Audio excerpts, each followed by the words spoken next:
حضرت حسین رضی اللہ تعالیٰ عنہ کا موقف یہ تھا کہ میں یزید جیسے آدمی کے ہاتھ پر بیعت کرنے کے لیے تیار، بولو بھائی، نہیں، میں نہیں بیعت کرتا اس کے ہاتھ، کیونکہ یزید کے بارے میں خبریں تھیں، بعض کہتے تھے شراب پیتا ہے۔ حضرت مفتی محمد تقی عثمانی صاحب کا انہوں نے فرمایا ہے کہ کسی مستند روایت سے ثابت نہیں ہے شراب پینا، روایتیں ہیں مگر کوئی اوتھینٹک روایت نہیں ہے۔ تو اب نتیجہ کیا نکلا کہ حضرت حسین رضی اللہ تعالیٰ عنہ کے پاس کوفہ سے خطوط آئے۔ کوفہ کا گورنر تھا ابن زیاد، وہ بھی یزید کا آدمی تھا، بڑا ظالم آدمی تھا وہ۔ اہل کوفہ کے خطوط آئے کہ آپ آ جائیں یہاں پر، یہاں سب لوگ آپ کے ہاتھ پر بیعت کرنے کے لیے تیار ہیں۔ حضرت حسین کا خیال یہ تھا کہ اگر یہ سب تیار ہیں تو یزید کی حکومت بغیر لڑائی کے، بغیر بڑے قتال کے، مسلمانوں کے خون خرابے کے بغیر ختم ہو سکتی ہے۔ آئی بات سمجھ میں؟ جو انفارمیشن آپ کو ملی تھی، جو نالج آپ کو ملی تھی، وہ نالج غلط تھی۔ اگر وہ نالج صحیح ہوتی تو حضرت حسین کبھی کربلا کی طرف رخ نہ کرتے، کیونکہ حضرت حسین کا موقف بھی یہی تھا کہ مسلمانوں کی تلواریں آپس میں نہ چلیں۔ حضرت حسین رضی اللہ تعالیٰ عنہ کے پاس جب 50 سے زیادہ خطوط آئے ہیں اہل کوفہ کی طرف سے کہ آپ آئیے، آپ آئیے، آپ آئیے، تو پہلے حضرت حسین رضی اللہ تعالیٰ عنہ نے اپنے رشتہ دار جو آپ کے چچزاد تھے مسلم بن عقیل، ان کو بھیجا۔ نتیجہ کیا نکلا؟ مسلم بن عقیل کا وہاں پر حکومت نے گرفتار کر کے ان کو قتل کر دیا۔ اب یہ ایک ایسا ظلم تھا جس کے ظاہر ہے کہ کسی کو سفیر بنا کے بھیجا جائے، کسی کو حال احوال دیکھنے کے لیے بھیجا جائے، اور حضرت حسین کی نیت ہرگز بغاوت کی نہیں تھی، مگر کوفہ کے گورنر کو اور یزید کو یہ خیال تھا کہ خلافت کے اصل اہل یقیناً یہی ہیں، کہیں ایسا تو نہیں ہے کہ یہ امیر بننا چاہتے ہیں، یہ خلیفہ بننا چاہتے ہیں۔ ایک خوف اس کے دل میں بیٹھ گیا تھا، ایک لاشعور میں خوف ہوتا ہے نا، انسان کے دل میں بیٹھ جاتا ہے کہ آپ 100 دفعہ بھی کہیں بھی میری یہ نیت نہیں ہے، مگر وہ ڈر رہا ہوتا ہے کہ یار یہ کچھ کر نہ لیں۔ تو جب مسلم بن عقیل کو شہید کیا گیا، حضرت حسین رضی اللہ تعالیٰ عنہ جا چکے تھے۔ جب حضرت حسین رضی اللہ تعالیٰ عنہ کوفہ کی طرف جا رہے تھے، بہت سارے صحابہ نے آپ کو منع کیا، جن میں عبداللہ ابن عمر رضی اللہ تعالیٰ عنہ بھی تھے، عبداللہ ابن عباس رضی اللہ تعالیٰ عنہ بھی، کہ آپ یہ کام نہ کریں۔ بعض نے تو کہا کہ ہمیں آپ کی شہادت کا یقین ہے، کیونکہ جس حالات میں آپ جا رہے ہیں حکومت یہ سمجھے گی کہ بغاوت کرنے آ رہے ہیں، لہذا وہ آپ کو کیا کرے گی؟ اس بیس پہ قتل نہیں کرے گی کہ آپ نواسہ رسول ہیں، کیونکہ وہ بھی مسلمان تھے، اس بیس پہ قتل کرے گی کہ آپ کی نیت کیا ہے، حکومت کے خلاف بغاوت۔ تو ان کے پاس ایک اپنے آپ کو برحق ثابت کرنے کے لیے ایک دلیل ہوگی کہ حکومت کا باغی جو بھی ہو اسے کیا کر دو؟ قتل۔ رسول اللہ صلی اللہ علیہ وسلم نے فرمایا، صحیح حدیث ہے، کہ جب مسلمان کسی ایک امیر پہ جمع ہو جائیں تو اس کے خلاف جو بھی اٹھے، نبی نے فرمایا اس کو قتل کر دو، کائنم من کان، چاہے وہ اس کے خلاف اٹھنے والا کتنا ہی نیک کیوں نہ ہو۔ یہ حدیث کے الفاظ ہیں۔ حضرت حسین کا موقف یہ تھا کہ میں نے ابھی تک یزید کی خلافت اور حکومت کو تسلیم نہیں کیا، لہذا میں اس وعید میں داخل نہیں ہوں۔ اب ہوا یہ کہ حضرت حسین رضی اللہ تعالی عنہ جب گئے ہیں اور کربلا کے مقام پہ پہنچے ہیں، تو وہاں آپ رضی اللہ تعالی عنہ کو مسلم بن عقیل کی شہادت کا بھی پتہ چلا، اور اندازہ ہوا، میں بہت شارٹ کر کے سنا رہا ہوں، اندازہ ہوا کہ حالات ایسے نہیں ہیں جیسے میں سمجھ رہا تھا۔ عبید اللہ جو ابن زیاد تھا بدبخت، اس نے حضرت حسین کو یہ کہا کہ بغیر کسی شرط کے حضرت حسین کو گرفتار کر کے لاؤ اور میرے ہاتھ پر بیعت کراؤ۔ یہ رسول اللہ صلی اللہ علیہ وسلم کے نواسے کی توہین تھی کہ آپ صلی اللہ علیہ وسلم کے نواسے ہیں اور ان کے ساتھ ایسے معاملہ کیا جائے جیسے ایک عام شخص کے ساتھ معاملہ کرتے ہیں، ان کو گرفتار کر کے معاذ اللہ گھسیٹ کے لاؤ اور میرے ہاتھ پر بیعت پر کیا کرو، ان کو مجبور کرو۔ حضرت حسین رضی اللہ تعالیٰ عنہ کا کربلا کے میدان میں موقف یہ تھا کہ میں اگر بیعت ہوں گا تو ڈائریکٹ یزید کے ہاتھ پہ بیعت ہوں گا جو مسلمانوں کا خلیفہ ہے، ابن زیاد کے ہاتھ پر بیعت نہیں ہوں گا۔ یہ بھی اس تاریخ کا ایک اہم پہلو ہے کہ حضرت حسین نے کوفہ جانے کا ارادہ ترک کر دیا اور کربلا سے شام جانے کا آپ رضی اللہ تعالیٰ عنہ نے ارادہ کر لیا. اور بعض مورخین نے لکھا ہے کہ حضرت حسین جو واپس آ رہے تھے تو وہ کربلا سے گزر رہے تھے, وہ واپسی کا راستہ ہی شام کا راستہ ہے. نہیں یاری بات میرا خیال ہے سمجھ, وہ جس ٹریک پر چل رہے تھے وہ راستہ کون سا ہے, وہ شام کو جاتا ہے. یہ اس کی علامت ہے کہ آپ یزید سے ملاقات کے لیے, مذاکرات کے لیے تیار, بولو بھائی, ہو چکے تھے. کہ میں خود براہ راست یزید سے مل کے حال احوال دیکھتا ہوں, اگر مجھے سمجھ میں آئے تو میں اس کے ہاتھ میں بیعت ہو جاؤں گا. حضرت حسین رضی اللہ تعالی عنہ کا مقصد حکومت کے خلاف تلوار اٹھانا, بولو بھائی, نہیں تھا, ورنہ وہ اس کے لیے تیار نہ ہوتے. مگر جو ابن زیاد تھا اس نے حضرت حسین رضی اللہ تعالی عنہ اور آپ کے ساتھ جتنے اہل بیت تھے ان پر ظلم یہ کیا اس بدبخت نے کہ اس نے انہیں شام جانے کا راستہ نہیں دیا, اور اس میں اپنی توہین محسوس کی کہ میرے ہاتھ پر بیعت کیوں نہیں ہو رہے, اور لشکر بھیجا جس لشکر نے چاروں طرف سے حضرت حسین رضی اللہ تعالیٰ عنہ کو گھیرا.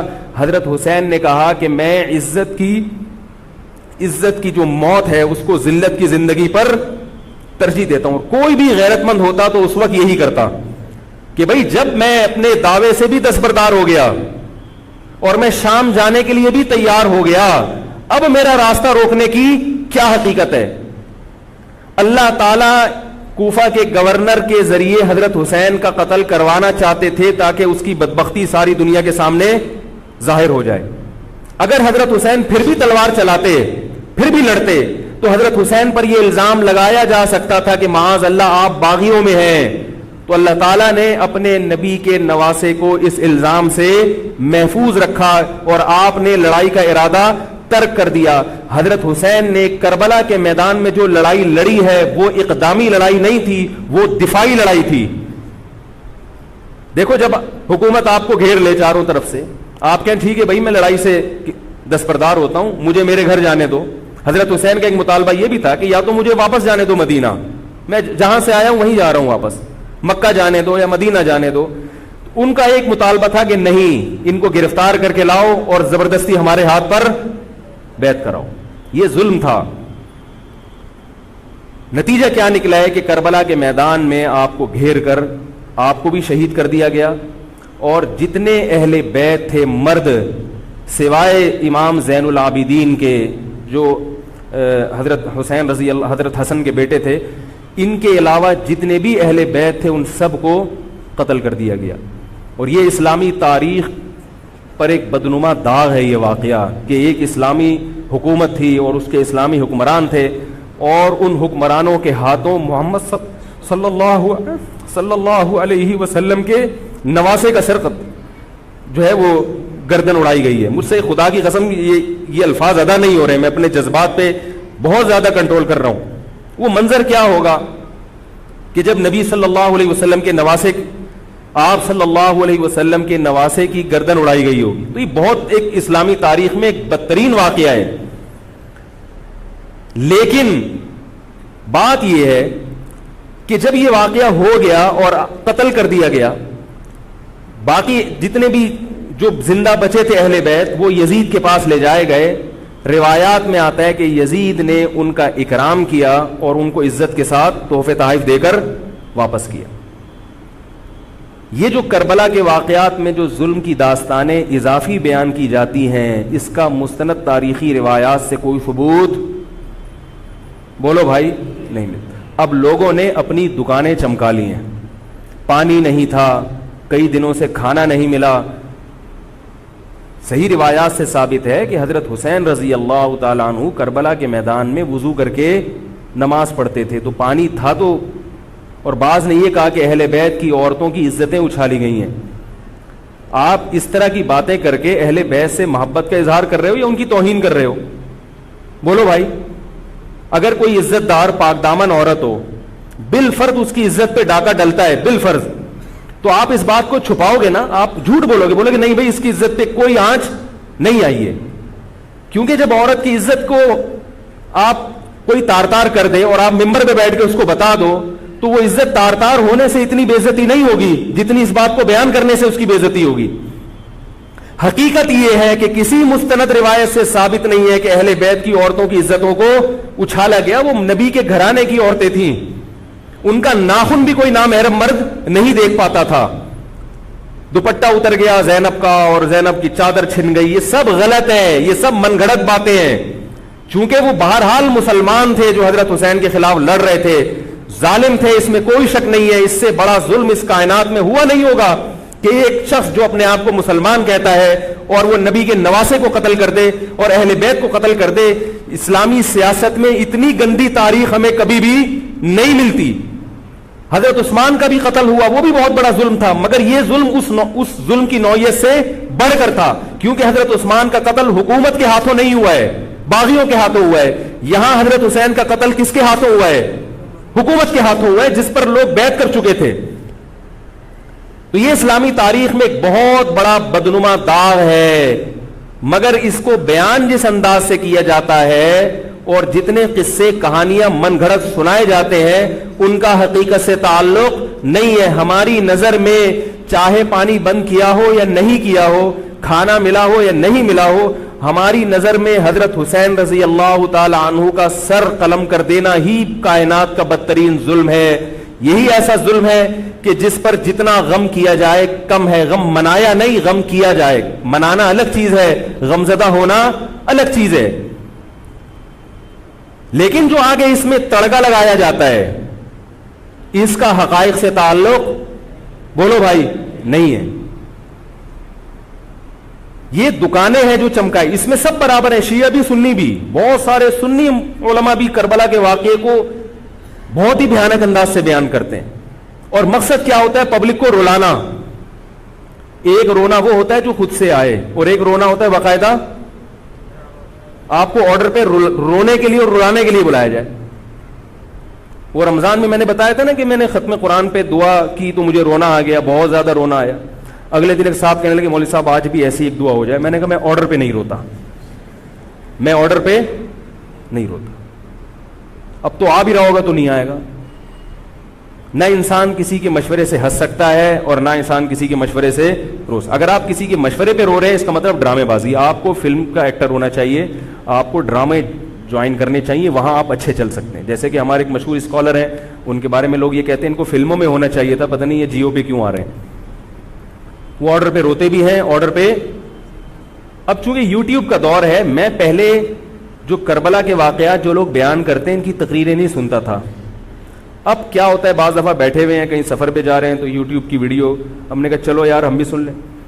ایسی چہک چہک کے منہ بنا بنا کے گھما گھما کے تقریریں ہوتی ہیں, لگتا ہے کہ یہ باقاعدہ ایک ڈرامہ ہے, اداکار ہے, فنکار ہے جس کو ڈرامے بازی کے لیے یہاں یہ حضرت حسین کی شہادت کو کیش کرا رہے ہیں.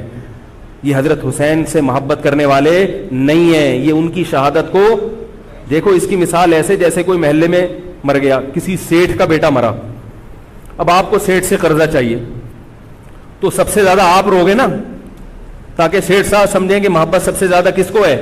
آپ کو. تو آپ اس کی بیٹے کی موت کو کیا کرا رہے ہو؟ کیش کرا رہے ہو. بعض لوگ کسی کی شہادت کو کیش کراتے ہیں, کسی پہ ظلم کو کیش کراتے ہیں. تو میں پھر عرض کروں کہ بہت بدترین واقعہ ہے حضرت حسین رضی اللہ تعالیٰ عنہ کا سر لے جایا گیا یزید کے پاس. یزید بدبخت نے چھڑی سے آپ کے ہونٹوں کو چھوا. وہاں صحابی رسول نے فرمایا کہ ایسا مت کرو. فرمایا اللہ کی قسم میں نے ان ہونٹوں پہ بارہا محمد صلی اللہ علیہ وسلم کے ہونٹ رکھے ہوئے دیکھا ہے. بارہا میں نے دیکھا ہے کہ محمد صلی اللہ علیہ وسلم نے ان ہونٹوں کا بوسہ لیا ہے. بارہا میں نے دیکھا ہے. ان صحابی کے دل پہ کیا گزر رہی ہوگی جو حضرت حسین کے ساتھ یہ حرکت دیکھ رہے ہوں گے, جبکہ اسی حسین کو انہوں نے بارہا نبی کی گود میں بھی دیکھا اور بارہا نبی کے ہونٹوں کو بھی ان ہونٹوں سے مس ہوتے ہوئے دیکھا. تو جب یہ سر ان کے سامنے رکھا ہوگا اور اس کے ساتھ یہ حرکت ہو رہی ہوگی, ان صحابی کے جذبات کیا ہوں گے. مگر اس کے باوجود جو بتانے کی بات ہے, جو میں بتانا چاہتا ہوں, انہوں نے یزید کے خلاف بغاوت نہیں کی کہ جس یزید نے حضرت حسین کا یہ حشر کر دیا ہو, اگر اس کے خلاف بغاوت ہوگی تو باقی مسلمانوں کا کیا حشر کرے گا. تو اس میں صبر کی تلقین بھی صحابہ نے بتائی ہے کہ حاکم کے مظالم کو برداشت کیا جائے, زبان سے اس کو ہائی لائٹ کیا جائے کہ غلط ہو رہا ہے, تلوار نہ اٹھائی جائے. بات نہیں آ رہی میرے خیال ہے سمجھ میں, کیونکہ آج ایک واقعہ ہوا ہے ورنہ کربلا جیسے درجنوں اور واقعات ہو جائیں گے. تو صحابہ کرام کی سیرت میں ہمیں ہر طرح کے اسباق ملتے ہیں. تو میں یہ عرض کر رہا تھا کہ یہ ہے وہ کربلا کا واقعہ جس کا میں نے آپ کو خلاصہ بیان کیا. اس کے بعد کیا ہوا ہے کہ یہ جو بنو امیہ کی حکومت تھی, اس کی وہ ویلیو صحابہ کرام کے دل میں نہ رہی جو پہلے کسی حد تک برقرار تھی. یہ بہت ایک حکومت کے خلاف لوگوں کے دل میں بغض پیدا ہو گیا اور بالآخر بغاوتیں شروع ہوئیں. لیکن جمہور صحابہ کا موقف پھر بھی یہی تھا کہ حکومت کے خلاف بغاوت جائز, بولو بھائی, نہیں. اور اسی طرح کے ظالم لوگ آتے رہے اور انہی کی اولادوں میں بنو امیہ میں اللہ نے پھر عمر ابن عبدالعزیز کو پیدا کیا.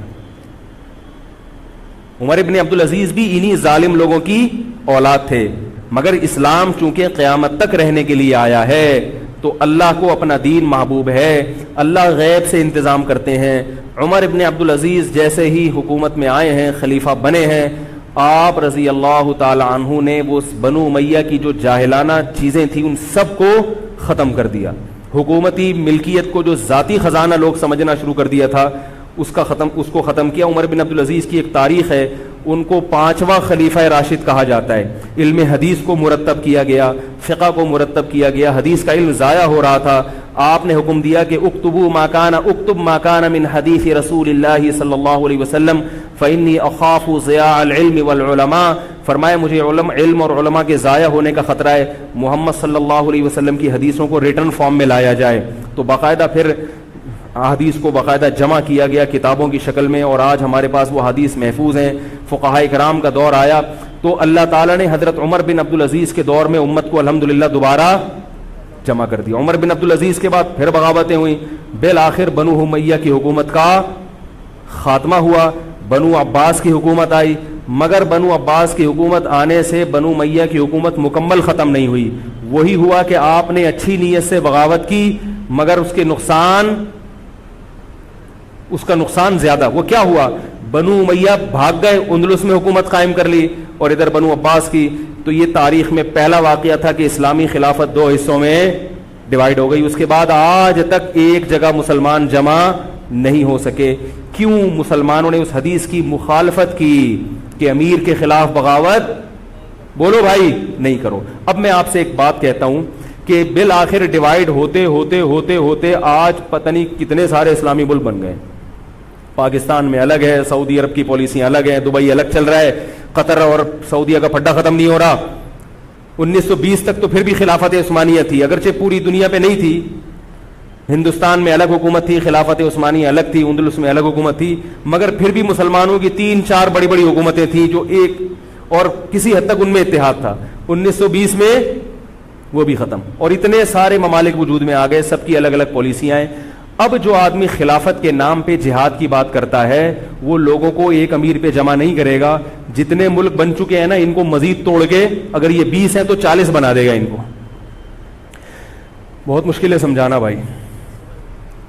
اب اگر کوئی کہتا ہے نا ظالم حاکم کے خلاف تحریک چلاؤ, آؤ ہمارے ساتھ مسلح بغاوت میں شامل ہو, ہم حکومت کے خلاف تلوار اٹھائیں گے, تو نتیجہ کیا نکلے گا؟ یہ سارے مل کے ایک امیر نہیں بن جائیں گے. یہ اگر 20 ہے نا تو کتنے ہو جائیں گے؟ بولو بھائی, 40. جیسے جو جماعت المسلمین بنی نا کہ 4 فقہ ہیں, حنفی, شافعی, مالکی, ہم بھی نہیں مانتے, تو سب کو ختم کرو, ایک بناؤ. تو اس ایک بننے سے یہ ختم نہیں ہوئے, بلکہ 4 کے بعد کتنے ہو گئے؟ 5 ہو گئے. نہیں آ رہی بات میرا خیال؟ آ رہی ہے الحمدللہ. اور بھی جو بھی اس کی باتیں کر رہے ہیں نا, امت کو اتحاد کے لیے آ جاؤ, میرے پاس آ جاؤ, تو وہ 6واں بنا رہا ہے, 7واں بنا رہا ہے, پھر 8واں بنا رہا ہے, ایسے بنتے چلے آ رہے ہیں. او بھائی جو ہے وہاں بریک لگا دو, اللہ کا واسطہ روک دو ان کو, کوئی بات نہیں, 4 ہیں, جو جس کو فالو کرے ٹھیک ہے, کچھ نہیں ہوتا اس سے, ہمیشہ سے چلے آ رہے ہیں.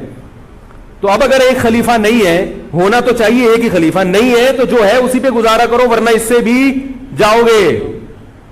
جاؤ گے, تمہاری کوئی مضبوط طاقت اور قوت ہوگی نہیں. کافر جب چاہے گا تمہیں ٹیشو پیپر کی طرح استعمال کر کے پھینک دے گا. تو کربلا کے واقعہ سے ہمیں کیا سبق ملتا ہے؟ علامہ ابن تیمیہ رحمہ اللہ تعالی فرماتے ہیں کہ جمہور صحابہ کی جو رائے تھی، حضرت حسین رضی اللہ تعالیٰ عنہ کی بھی اپنی ایک رائے تھی، مگر ابن تیمیہ رحمہ اللہ فرماتے ہیں کہ اگر حضرت حسین رضی اللہ تعالی عنہ کربلا کی طرف خروج نہ کرتے تو ابن تیمیہ کی رائے یہ ہے کہ یہ زیادہ بہتر تھا. اب آپ کہیں گے کہ صحابی رسول کی رائے سے اختلاف کر رہے ہیں، نہ وہ کہہ رہے ہیں وہ جو جمہور صحابہ تھے جو حضرت حسین کو منع کر رہے تھے وہ بھی تو صحابہ تھے. حضرت حسن بھی تو صحابی تھے. حضرت حسن نے حضرت معاویہ کے خلاف لڑائی نہیں لڑی. تو صحابہ کی دو رائے تھی، جمہور ایک طرف تھے، تو فرماتے ہیں اگر یہ نہ ہوتا تو زیادہ بہتر تھا. لیکن حضرت حسین رضی اللہ تعالی عنہ کے بارے میں ہمارا موقف یہ ہے کہ وہ یہ سب کچھ اس وقت کے جو حالات تھے اس میں کوئی بھی ہوتا اور غیرت مند ہوتا تو وہ یہ کرنے پر مجبور تھا. اور اس میں دھوکہ کس نے دیا حضرت حسین کو؟ اہل کوفہ نے، جس کا حضرت حسین کو علم نہیں ہو سکا. اب میں آپ سے ایک بات عرض کر رہا ہوں، یہ تو میں نے کربلا کی تاریخ کا آپ کو خلاصہ بیان کیا ہے. اس میں جو میں نے ایک دعویٰ کیا کہ اس میں مظالم جو بیان کیے جاتے ہیں اس میں غلو ہے بہت. اس غلو کی ایک دلیل گل ویلے دی تے پھل موسم دا. اب میں آپ کو تاریخی کتابوں کے حوالے دوں، وہ بہت لمبی بات ہوگی، اس میں بہت تضاد ہے. آپ یہ جو خطیب ہے نا جو کربلا کے مظالم بیان کرتے ہیں، ان خطیبوں کے بیان سنیں، ہر آدمی کا بیان دوسرے سے مختلف ہوگا. یہ خود اس کی علامت ہے، یہ کسی ایک بات پر ٹکنے کے لیے تیار نہیں ہے. ان کا مقصد ہے رونا اور پبلک کو رلانا. رونے کا اپنا ایک مزہ ہے. آپ کہیں گے بھائی رلانے میں کیا ملتا ہے؟ بھائی جیسے ہنسنے کا مزہ ہے ایسے ہی آرڈر پہ باقاعدہ رونے کا بھی ایک تو رونا غم سے ہو رہا ہوتا ہے، اس میں مزہ نہیں آتا. ایک آرڈر پہ جب انسان روتا ہے اس کا اپنا ایک مزہ ہے. تو اللہ کے بندو، حضرت حسین کی شہادت کو کیش مت کراؤ. صحابہ کرام پہ جو مظالم ہوئے ہیں ان کو آپ اپنی ذات کو چمکانے کا اور اپنی دکانداری کا ذریعہ نہ بنائیں، چاہے کوئی سنی ہو یا شیعہ ہو. بعض سنی لوگ بھی بڑا تڑکا لگاتے ہیں اس میں.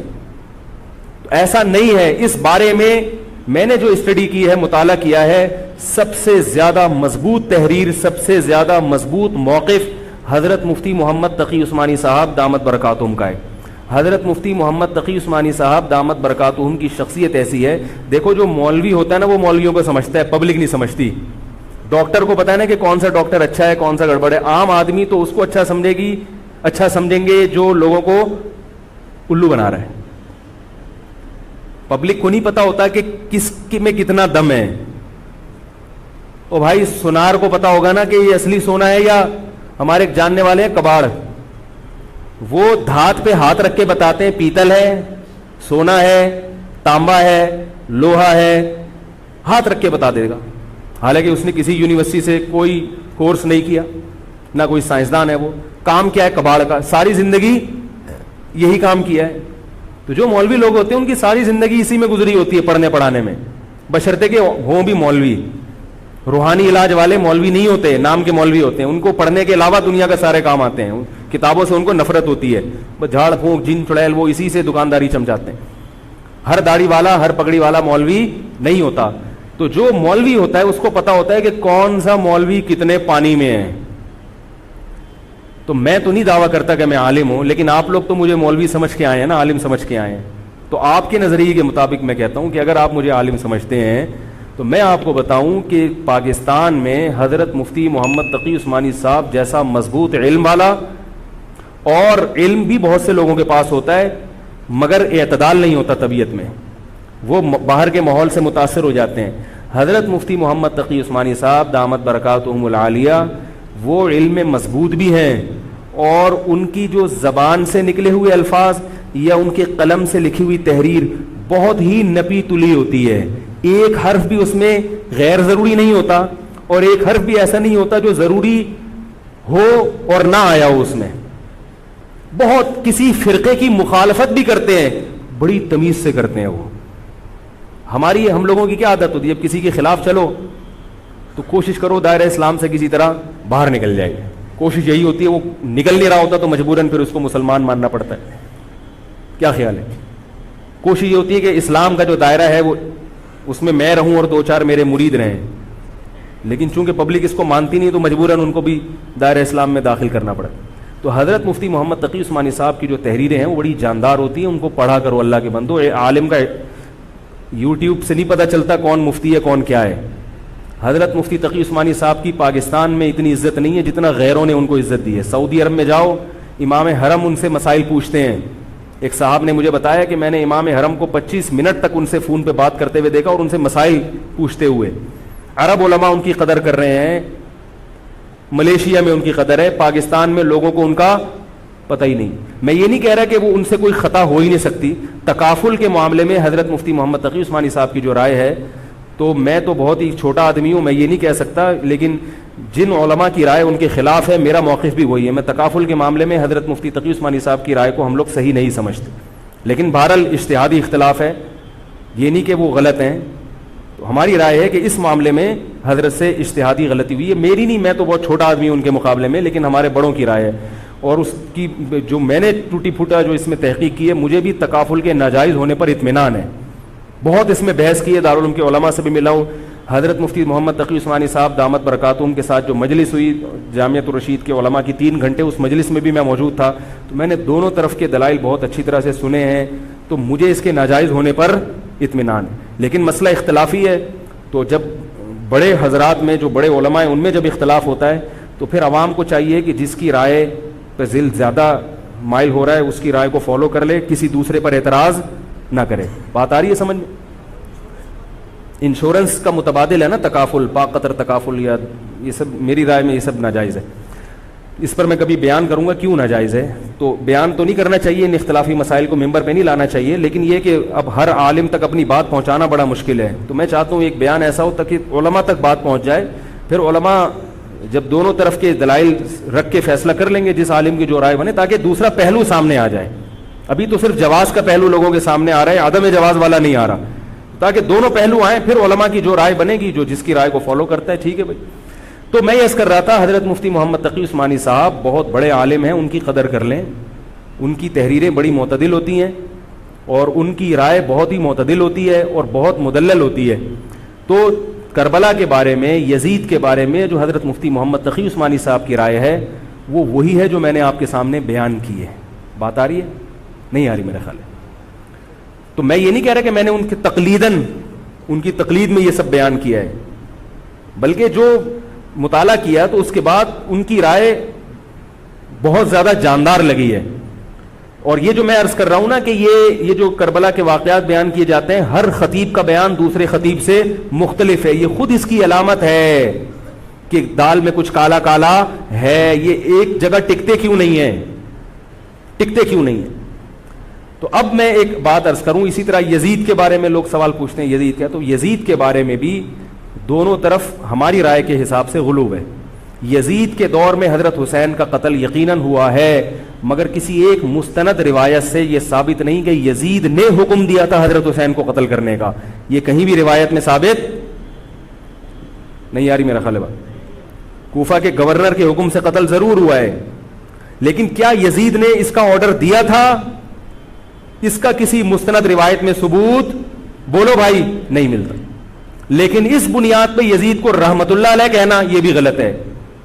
ٹھیک ہے, یزید کے بارے میں کسی مستند روایت سے نہیں ملتا کہ اس نے قتل کا حکم دیا تھا یا قتل کروایا تھا, لیکن قتل ہونے کے بعد یزید نے اس گورنر کے خلاف ایکشن نہیں لیا. حضرت عثمان کے قاتلوں کے بارے میں تو یہ تھا کہ ان کو لٹکایا جائے, حضرت حسین کے قاتلوں کو کیوں نہیں لٹکایا. نہیں یاری بات سمجھ.